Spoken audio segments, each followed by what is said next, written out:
In this video, I'll show you how you can record your screen using the NVIDIA app on your PC.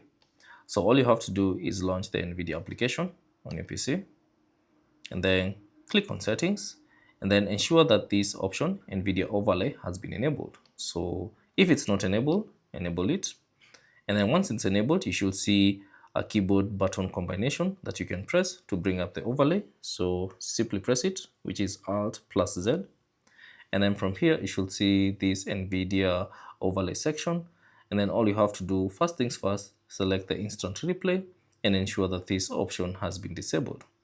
So when this has been disabled, simply click on configure video capture, And from here, you can configure the instant replay length. You can configure up to 20 minutes if you want to continuously record a video up to 20 minutes.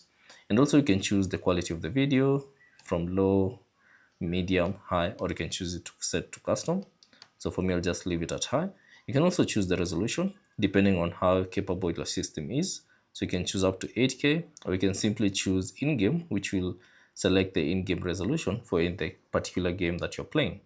You can also adjust the frame rates to suit your needs. And once you've done that, you can also adjust the bitrate for that particular video.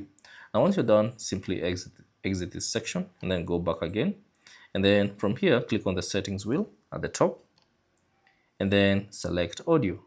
Now from this audio section, you can choose if you want to have the system volumes within your recording. So if you want to have them, you can increase it to any percentage that you'd like. If you don't, you can simply select it to 0. And also you should get to this microphone section and then simply choose the microphone that you'd like to use when you're recording the screen on your NVIDIA or on your PC, So choose the microphone that you'd like, and also you can adjust the volume for that particular microphone. And also, if you want, you can adjust the boost for that particular microphone. And then finally, you can see the format, which is this. There are two options, which is single track and separate track. So basically, single track combines the system sounds and the microphone audio if you want them to be visible on your recording. If you select separate tracks, it separates the system sound from the microphone. Now, once you've done customizing everything, you can go back and then you can select record if you're on a game. So it only works if you have launched a game. So launch a game and select record, and now you can successfully record your screen using the NVIDIA application. So thanks for watching. If you have any questions, leave them down in the comment section below, and I'll see you on the next one.